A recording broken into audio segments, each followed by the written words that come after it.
All right, the GPU shortage is really bad. But what if I told you you could actually walk into a store in the US and there's going to be a lot of GPUs in stock, but nobody's buying them? They're staying on the shelves. Well, I'm going to tell you what type of GPUs they are, why nobody's buying them, and that way you'll have a better idea. And some of you that are in other parts of the world, you may actually be shocked as well. So let's get started. Hey guys, Tiago with Classical Technology here. Some say every time you subscribe and smash that like button, you get a little bit closer to walking in and buying a GPU that you actually want. And I also have an announcement today. I've actually started to become a contributing writer to PC World magazine. I'm going to link my first article down below. It's basically concerning using Nvidia's GeForce Experience in order to overclock your GPU automatically. I'll have other articles coming as well. So I hope you guys enjoy it. I'm really proud, really happy that I'm now writing for PC World. So take a look at that article and let me know what you guys think.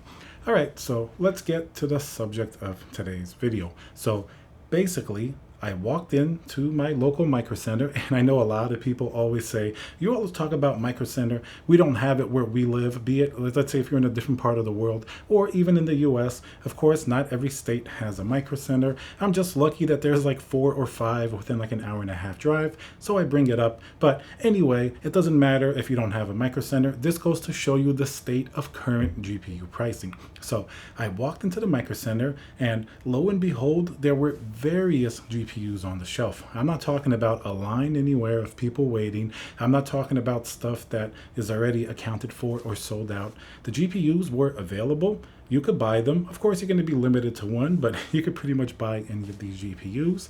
So why is that? What are these GPUs and why are they in stock for so long? And when I say so long, I've looked online and I've gone back to the same store and the GPUs really haven't sold or moved at all. They continue to be there. This is going to be why. Now, these, nothing against AMD, but these are going to be AMD GPUs because particularly the third-party AIB models have priced these GPUs very high. Now, these GPUs generally are really great for gaming, like the 6900 XT, 6800 XT.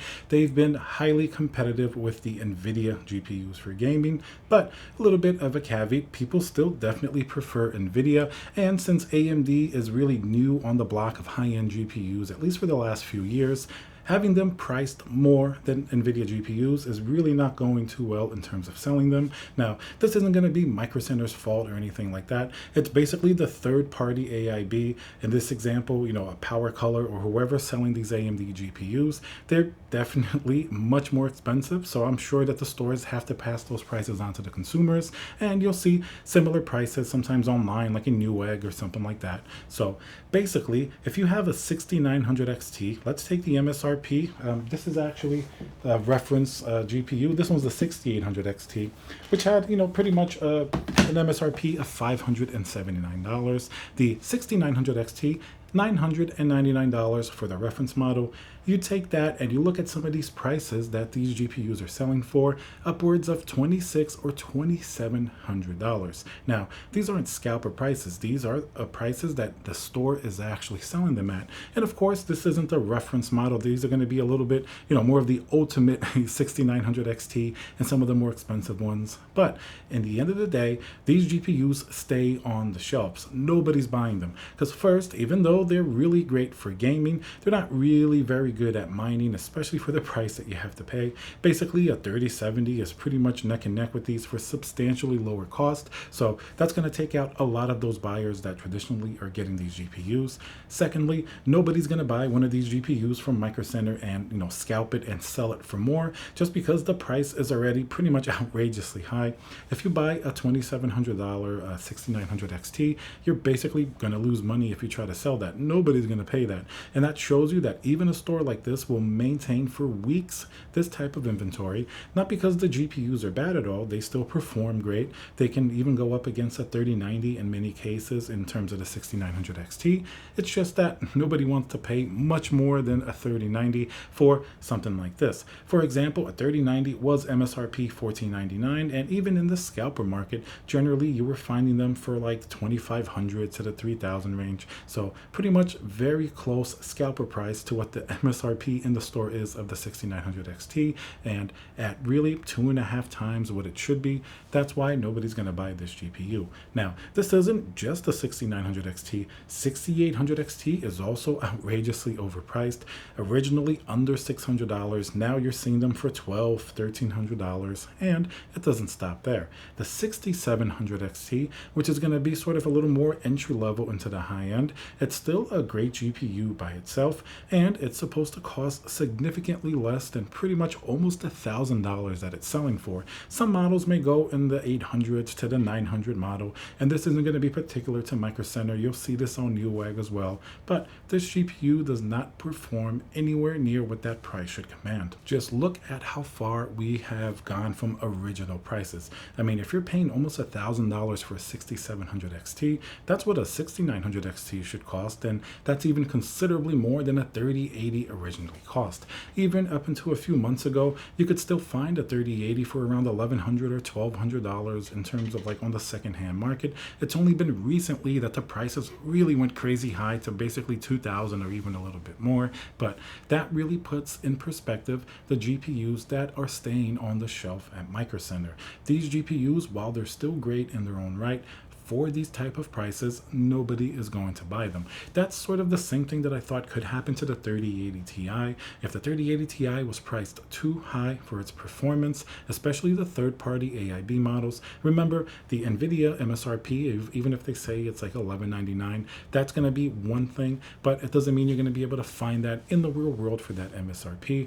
Now, the 3080 Ti is new and it definitely has sold out, so we'll see as it gets replenished if people definitely buy it or not. The only caveat with it is, it's a little bit sort of reduced in terms of its hashing potential for miners. So that's going to take that market out. And the performance that you get for it, really not all that great compared to the 3080. The 3080 definitely seems to be still the sweet spot, one of the best GPUs that were released.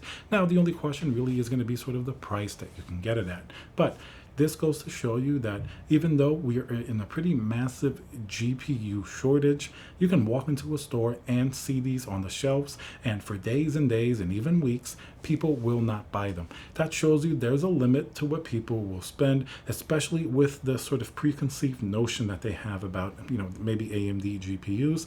I'm sure if these were Nvidia 3080s and 3070s and 3090s, and they were priced similarly high, I'm pretty sure they would sell a little bit faster, just because Nvidia still has a little bit more benefits when it comes to everyday gamers, especially streamers, and not to mention that if people are buying them for mining, some of the regular Nvidia GPUs that are not affected by the light hash rate limit are still pretty much going to be useful for that as well, while the AMD GPUs already have much reduced performance, especially compared to something like a 3070 or a 3080. So I just thought that's very interesting. Even in a massive shortage, you still see these GPUs available. That goes to show you there's definitely a limit for what people will spend.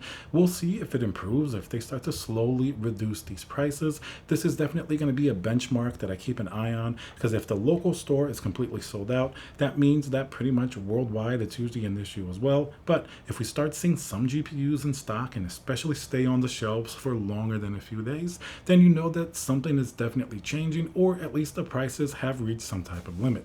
Alright guys, so I hope you enjoyed the video. Remember to subscribe, smash that like button, and I'll see you guys on the next video.